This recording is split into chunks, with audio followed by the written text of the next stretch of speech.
At a music concert, the artist pauses the singing to introduce Treya Weber to the stage. Treya, a psychologist, begins to address the audience by first introducing herself. She explains that she met her husband, Ken Wilber, 5 years before, and 4 months after that first meeting, they got married. She describes theirs as love at first touch. Flashing back to the first time she saw him, in a letter to her friends she explains that Ken was that man who ticked her wish list for the perfect man, even though she met him at 36 years of age. Ken is an author who is revered as the Einstein of consciousness, and she had read some of his books. She further explains that a mutual friend, Frances, and her husband, Roger, have invited her over for dinner in their house, and Ken is also present. At the dinner table, Frances and Roger begin to describe to Ken the issues that their marriage is facing, like infertility, with Ken acting as the therapist. Treya barely gets a chance to speak with Ken to get to know him better, but she uses the opportunity to adjust to his clean-shaven head. After dinner, the group gathers in the kitchen, and Treya makes her way to stand beside Ken, and moments later, he puts his arm around her shoulder. She is delightfully surprised by this, and responds by putting her arm around his waist. Resting her head on his shoulder, she has an epiphany so vivid that it feels like their souls connect and make love. It appears Ken feels it too. Ken walks Treya out but says that when he hugged her in the kitchen, he felt like he never wanted to let her go. Treya admits to feeling the same way. They say goodnight and part ways, while Treya walks away giggling and flushed. Ken is in bed, unable to sleep as he cannot get Treya out of his mind. He realizes that he's finally found the woman he's been looking for, and he proceeds to journal his emotions, describing the strong, positive energy that radiated from her. Treya is doing the exact same thing, as she describes him as a man she trusts without even knowing him. Ken makes sure to journal that there has been nothing physical between them, besides the semi-hug that they shared in their friend's kitchen. Treya admits that she becomes obsessed with the thought of Ken, and goes later to the library to pick out and borrow books written by Ken. Out on a date, Ken shares with Treya how he wrote his first book, working as a dishwasher and waiter to save up money monthly to get his book published. Treya admits she loved that first book, and is in awe of how he went on to write 5 more books in 5 years. Out on the patio, talking as they sip wine, Ken asks Treya why she became a psychologist. Treya explains that although her parents love her very much, they did not really give her a place to put her thoughts, and she jokes that the advantage is that she can date authors. They share a kiss, and both admit that they have never felt this way before. Treya visits her family, and everyone, especially her mum Sue, is pleasantly surprised that Treya is dating again and seems so in love. Since Treya seems so smitten by Ken and describes him as amazing and lovable, her mother asks her if they will get married. Treya is slightly hesitant to respond, but she is happy to say she thinks they will get married. Treya's mother is ecstatic at the news. Out for dinner with Ken's friend Sam and his wife, he whispers to Ken that he approves of Treya, and jokes that he's worried she's settling, and they have a good laugh. Moments after dinner, Treya asks what Sam and Ken talked about, and Ken reveals that he wants Treya to marry him. Treya is thrilled to accept the proposal, and says she was going to ask Ken. They are both so happy, and they share a kiss to celebrate. On their wedding day, Sue reveals that when she met Treya's father, she knew he was the one, and she always wanted the same for Treya. She assures Treya of her love and support as she marries Ken. As Sue leaves, Ken walks up to Treya. Treya admits that even though she's known Ken only 4 months, she loves him more than life itself, and cannot believe they are about to get married. Ken assures her of his undying, unfailing love, saying that he has searched for her for 1,000 lifetimes, slain dragons, climbed mountains, dived oceans, and traveled through time to find her. They proceed to get married, and the officiating minister states that he is excited to be uniting Treya and his favorite author, Ken, in matrimony. The couple says beautiful vows and refer to each other as husband and wife. They kiss as the crowd applauses. Over the phone, Treya tells Sue that they will be off to Hawaii in a few days for their honeymoon, but they will be back in time for Christmas. Sue is glad to hear that, but expresses concern about Ken's ideologies and beliefs, as portrayed by his books. Treya cuts her short, saying she needs to hang up. Sue is worried she said something wrong. Treya is at a routine breast examination before they go off to their honeymoon, and the doctor announces that she is about to examine the left breast. Treya suddenly has a flashback of her being a teenager, strongly desirous of breasts, and finally growing them to the point of admiration and attention from men. The doctor casually asks her if she's aware that she has a lump in her right breast. Treya expresses surprise, but the doctor says it could be as a result of her cycle. She recommends that Treya return in a month after her period, to check the lump again. Later at home, in bed, Treya has Ken feel for the lump. He expresses optimism that it might be nothing, and they should get a second opinion. He assures her that nothing will take him away from her. That makes Treya happy as she straddles Ken, wishing she could have everything present in his beautiful mind, while Ken would love to have everything present in Treya's heart. Now at the hospital, a different doctor suggests that the mass in Treya's breast is benign, and should absolutely removed. Treya expresses concern, as their honeymoon trip is coming up, and she wonders if the removal can wait till they get back from their honeymoon. The doctor responds that it can be removed after they return from their honeymoon, but suggests they see a surgeon, Dr. Peter Richards, for his opinion. The doctor insists that they call Dr. Richards immediately, in the event that he would prefer to see her before their trip. Speaking with Treya over the phone, Sue says she knows who Dr. Richards is, and asks what the plan for Treya's surgery is. Treya explains that Dr. Richards does not think the lump is a big deal, but he'd prefer to remove it, and they will be leaving for their honeymoon the day after the lump is removed. Sue asks if Ken is taking care of Treya, to which Treya answers in the positive, but she doesn't understand the reason for the question, and gently explains that while Ken's writing is not agreeable with everyone, Ken is much more than what is written in his books. Treya bids Sue goodbye to pack for their trip, and hangs up before Sue gets a chance to bid her a proper farewell. Treya is packing, she holds up a bathing suit, and asks Ken if they will be going swimming across the bay. Ken jokingly says yes, by asking a bunch of obvious questions. Treya laughs at this, and chides Ken for not answering the question directly, while she holds the bathing suit on his chest. They drive out to the hospital, and Treya is clearly excited about their honeymoon as she examines a map and talks about what fun activities they can do in Hawaii, hoping they get to see dolphins and whales. They arrive at the hospital and are in consultation with Dr. Richards, who asks routine questions before the surgery, like pregnancy history, family history with breast cancer, pain with the lump, and her diet. Treya responds that she's a vegetarian, and answers all the other questions. She is prepped for surgery, and she appears calm and comfortable as she flashes back to all the time spent with Ken, and how much she loves him. Ken is in the waiting area, and is concerned when he overhears Dr. Richards asking to see Treya, and him in his office, where he informs them that the tumor is unfortunately malignant. Treya is devastated about the news, and cries into the waiting arms of her husband. They arrive back home and begin to do research, weighing the treatment options, and comparing orthodox and alternative treatment. Ken notices they are wearing matching outfits, and points it out to Treya to lighten the mood. They continue to find ways to deal with their current reality by talking about it, doing extensive research and journaling, and Treya wonders what might have caused the cancer, and reveals that she is scared.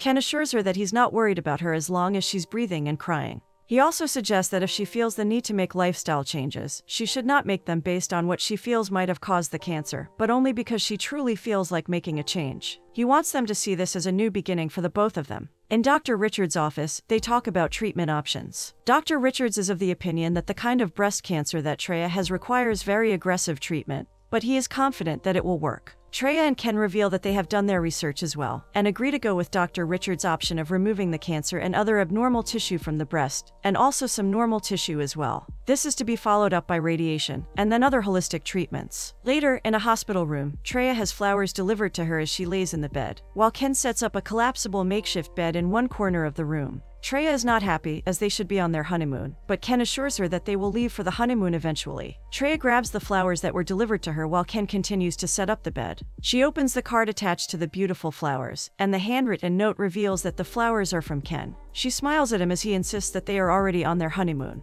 Later, Ken walks in and excitedly announces the presence of Sue and Caddy, who are happy to see Treya, and announce that the surgery went well, and all the tests came out negative. They are eager to whisk Treya out of the hospital by the next day, and they make lighthearted jokes about Christmas shopping, and looking forward to having Treya present for the Christmas holiday. At Christmas, the family gathers together as Ken takes his turn playing charades, and the mood is light and cheery. Through it all, Ken and Treya remain inseparable. They go back to Dr. Richards, who informs her that she's pregnant.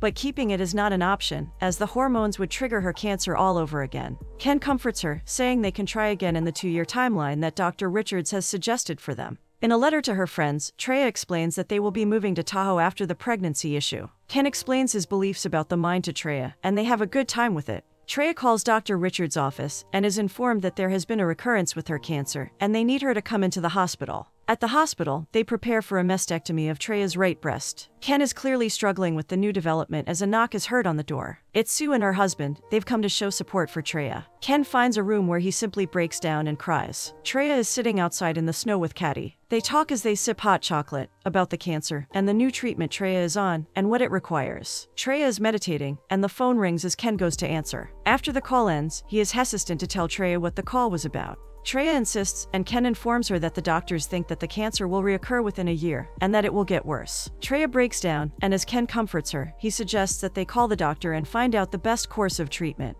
Treya agrees, and Ken calls the doctor immediately and asks if the chemotherapy will help his wife. Treya begins chemotherapy, and is having a hard time with it. Ken encourages her and tries to soothe her, saying it will be over soon, and they will be back at the hotel. After, Treya still feels very sick and out of breath. She requests that Ken read her a calming exercise from one of his books, titled No Boundary. It helps only temporarily. Eventually, Treya has to shave her head as a result of the hair loss from chemotherapy. She stands beside Ken as they admire both their clean-shaven heads in amusement. Continuing the letter to her friends, Treya comments on how difficult chemo has been, how supportive Ken has been about everything, including her new haircut, referring to her as the sexiest woman he knows. She also explains that she has joined a support group to help her through the nasty side effects of chemo, including losing her period, and that Ken has not been writing, as he has prioritizes her care. Still in her letter, she explains that Ken caught an unidentifiable bug, and slips into depression as he clearly struggles to be a supportive husband. He appears to resent her a little bit, as he is unable to live for himself. This makes Treya feel very bad, as she also admits to being highly irritable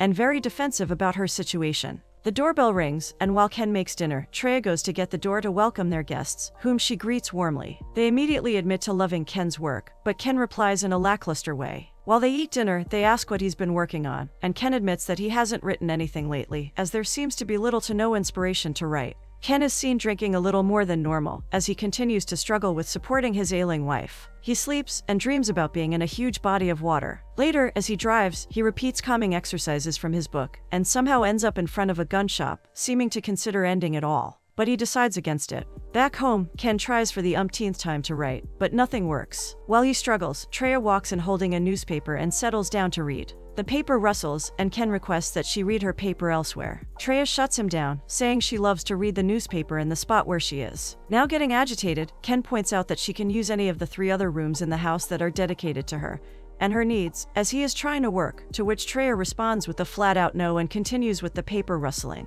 Ken again argues that the room is the only thing he has left for himself, but Treya continues to reject the idea, saying she's comfortable reading right where she is. Ken is now quite visibly upset, and he gets up to try to kick her out. Treya still refuses to leave, and things get slightly physical. The physical altercation leaves them both feeling very bad. Ken offers to leave for San Francisco, as he hates that it's gotten so bad. Treya does not let him end his sentence, and asks him to leave. Later, Treya is in bed and receives a voicemail from Sue, who reminds her of her love. Their friend Vicky also calls and informs Treya that Ken is in San Francisco, getting the help he needs. She assures Treya that Ken belongs with her. Treya is by herself and can think only of her husband. She receives a letter from Ken, and after some pacing back and forth, she finally decides to open it. In his letter, Ken assures her of his undying love, profusely apologizing for his behavior. He reminds her that he searched 1,000 lifetimes to find her, and he simply refuses to let her go. He informs her that he'll be coming around the next day to get her. 1 month later, they move back to their first house, and Treya has taken up gardening.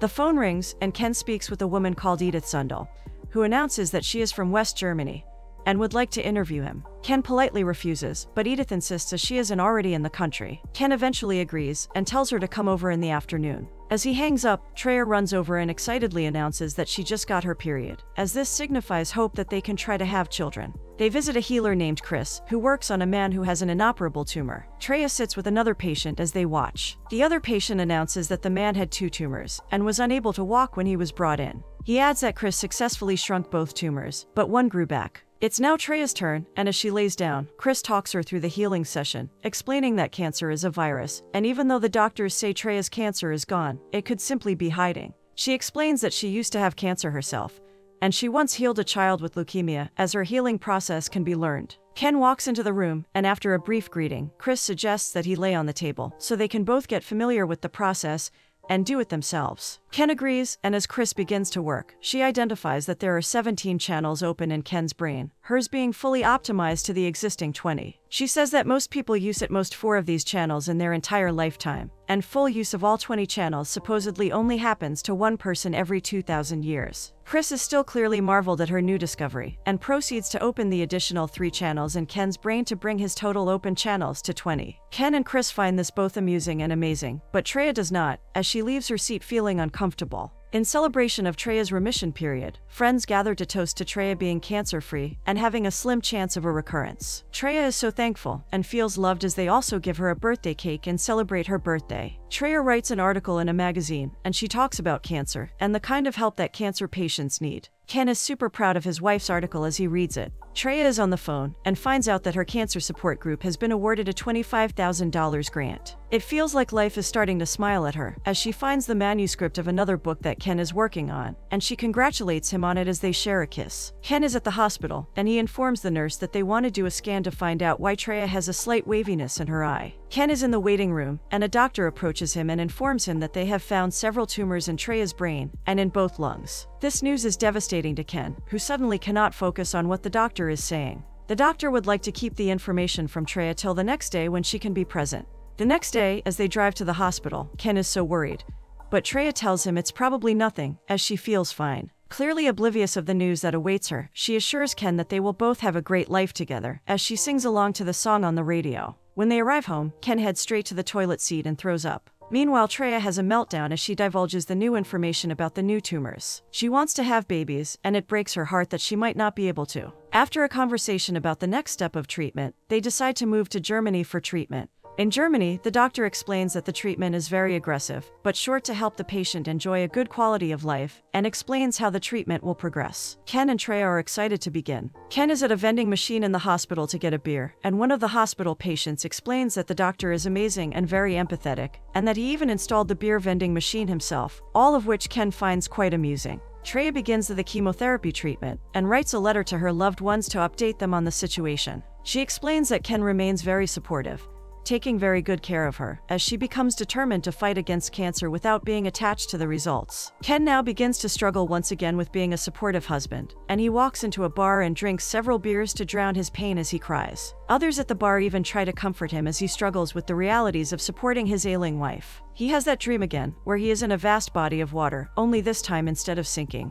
he floats to the top and remains afloat. In bed, Ken assures Treya that, just like he promised on their wedding day, he would always find her. In an update letter to his publisher, he reveals that they are now trying alternative medicine, although orthodox medicine believes that Treya is getting worse. Ken jokes that if he can never write another book, he can at least pursue a career as a care person or maid. In the meantime, he and Treya keep a positive outlook on things. On the phone with the doctor, it appears Treya is getting worse, as the doctor recommends a high-dose chemotherapy treatment and a subsequent bone marrow transplant. Pen and paper in hand, Treya and Ken weigh their options as they call another doctor, who gives some positive news and hope of success. Now at the musical concert where we are first introduced to Treya, she explains to the audience that she was diagnosed with cancer 10 days after their wedding, and as a result, they spent their honeymoon in the hospital. After 2 recurrences, movement of the cancer to her brain and lungs, setting up a cancer support community, writing several magazine articles about cancer, she is deciding to publish a book detailing her experience. She admits that although she is now terminally ill, life is regarded as terminal within the cancer community. She views her diagnosis as having advanced warning,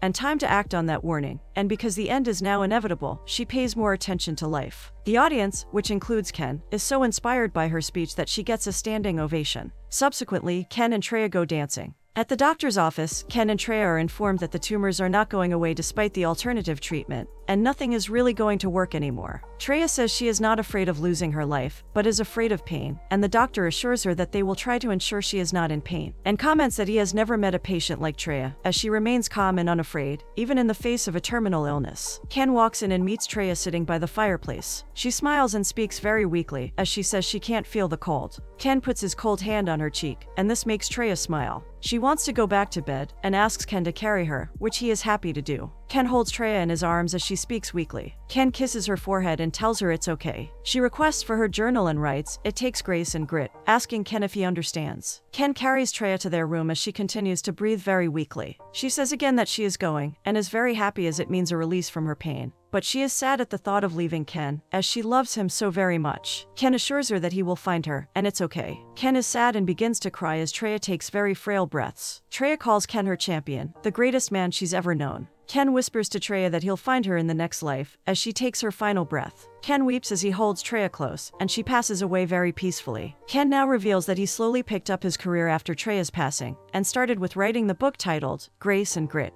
All books thereafter were dedicated to Treya.